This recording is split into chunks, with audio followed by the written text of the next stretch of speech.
Assalamualaikum warahmatullahi wabarakatuh. Perkenalkan, nama saya Vika Eka Aidia dari kelas CD dengan NIM 251252496. Yang terhormat Bapak Hadi selaku pengampu mata kuliah Kimia Organik. Pada kesempatan kali ini saya izin mempresentasikan tentang materi lipid dari kelompok 7. Pengertian lipid. Lipid atau lemak merupakan senyawa hidrofobik yang tidak larut air dan larut dalam pelarut organik seperti kloroform dan metanol. Lipid terdapat dalam semua bagian tubuh manusia, terutama dalam otak. Lipid berperan penting dalam metabolisme. Mengandung unsur C, H, dan O. Mengandung unsur karbon, hidrogen, dan juga oksigen. Sebagian besar lipid sel jaringan terdapat sebagai komponen utama membran sel. Contoh lipid dalam kehidupan sehari-hari, contohnya seperti minyak goreng, mentega, santan, kuning telur, ikan berlemak, kacang-kacangan, dan lain sebagainya. Di mana lipid adalah kelompok senyawa organik yang memiliki ciri khas utama bersifat hidrofobik, artinya tidak larut dalam air, namun lipid dapat larut dalam pelarut organik nonpolar seperti kloroform, ether, atau benzena. Hal ini disebabkan karena struktur kimianya didominasi oleh ikatan hidrokarbon nonpolar.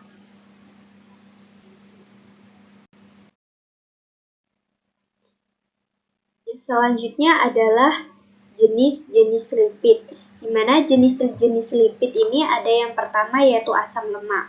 Asam lemak merupakan asam monokarboksilat rantai panjang. Adapun rumus dari asam salisilat seperti ini, yaitu CH3, CH2N, COOH atau CnH2n+1-COOH.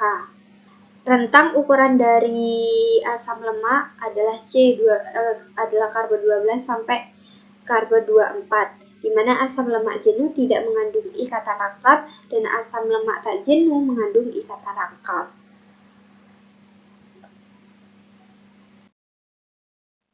Ini adalah contoh-contoh asam biologis, yaitu contohnya seperti asam laurat, di mana nama spesiesnya asam dedekanoat, dan ini seperti strukturnya, dan ini serta titik lelehnya, dan contoh-contoh lainnya. Ini adalah asam lemak tak jenuh.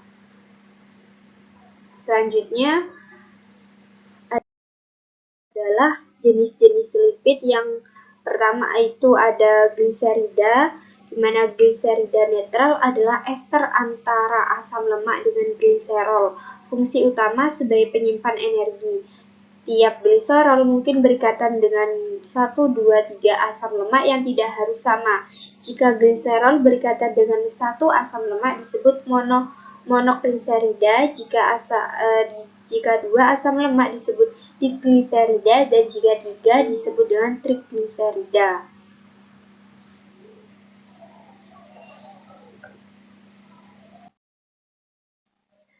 Yang kedua adalah fosfogliserida atau fosfolipid, di mana adalah komponen utama penyusun membran sel biologis. Struktur gliserofosfolipid berupa gliserol 3-fosfat, di mana 2 gugus hidroksil pada posisi C1 dan C2. Gliserol teresterifikasi dengan asam lemak dan gugus fosforil mengikat gugus lain yang umumnya bersifat polar, sehingga molekul gliserofosfolipid bersifat amfifilik, yaitu molekul yang mengandung gugus polar berupa X dan nonpolar hidrofilik berupa rantai hidrokarbon residu asam lemak. Ini bentuk contoh gliserofosfolipidnya. Struktur gliserofosfolipid. Selanjutnya adalah residu asam lemak pada posisi C1. Gliserofosfolipid umumnya merupakan asam lemak jenuh, itu karbon 16 atau karbon 18. Pada posisi karbon 2, residu asam lemak berupa asam lemak tak jenuh, dan karbon 6 sampai karbon 20. Enzim yang dapat menghidrolisis fosfolipid dikenal dengan nama fosfolipase. Ini adalah strukturnya. Selanjutnya adalah lipid non-gliserida, di mana jenis ini tidak mengandung gliserol, jadi asam lemak bergabung dengan molekul-molekul non-gliserol. Sphingolipidnya yaitu fosfolipid yang tidak diturunkan dari lemak.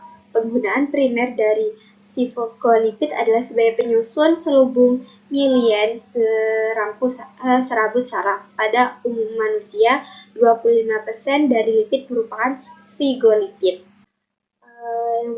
Ada kolesterol berhubungan dengan pengerasan arteri. Hal ini menimbulkan pelabuhan pada dinding arteri yang mengakibatkan peningkatan tekanan darah karena arteri menyempit, penurunan kemampuan untuk merenggang, pembentukan gumpalan dapat menyebabkan infark miokard atau stroke karena adanya peningkatan tekanan darah dan penumpukan gumpalan lemak.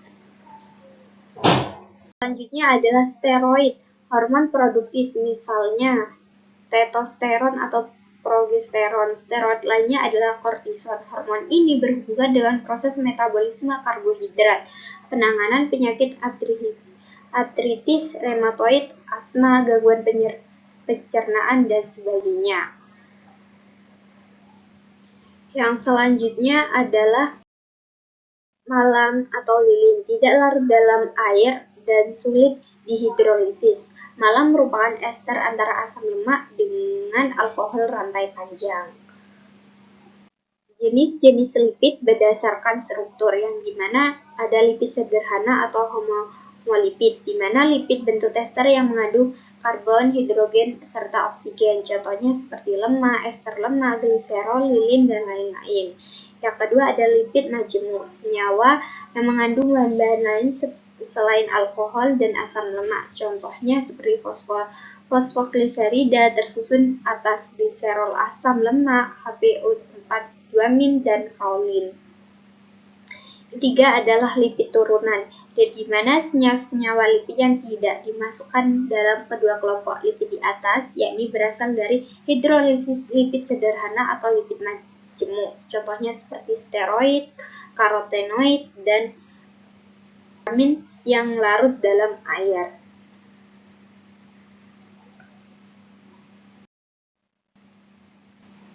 Selanjutnya yang pertama adalah reaksi esterifikasi, yaitu suatu ester dapat dibentuk secara langsung antara asam karboksilat dengan alkohol yang disebut reaksi esterifikasi, yang bertujuan untuk mengubah asam lemak dari trigliserida dalam bentuk ester.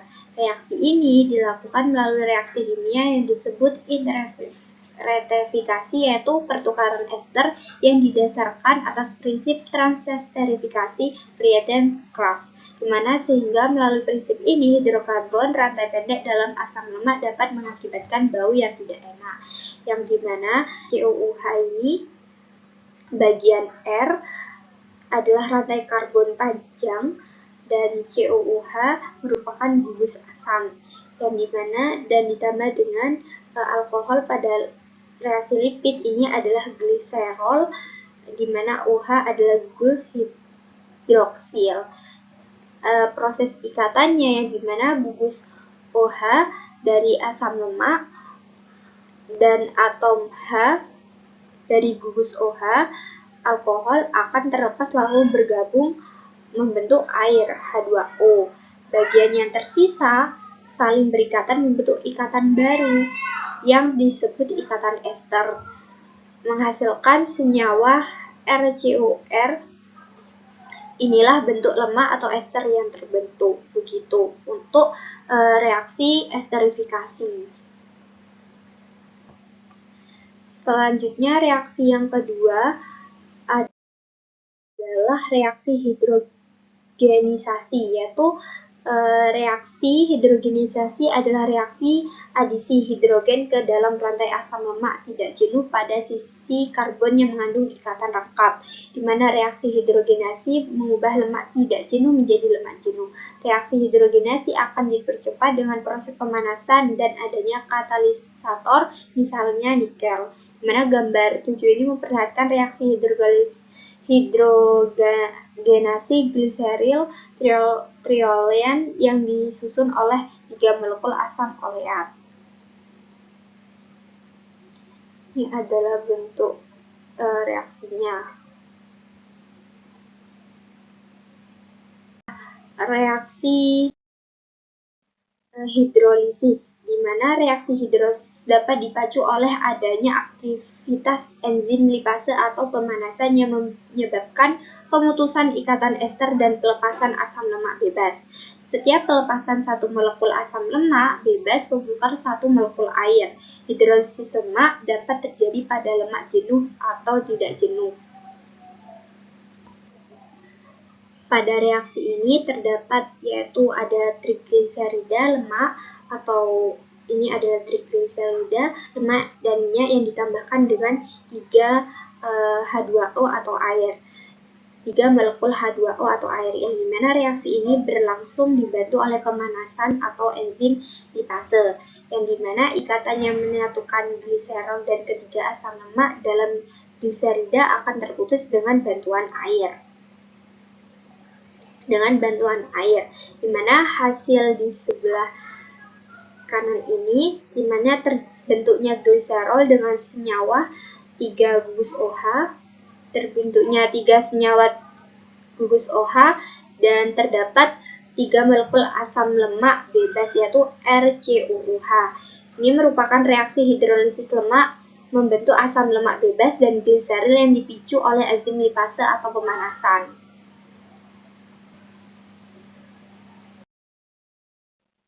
Ini merupakan daftar pustaka yang diambil.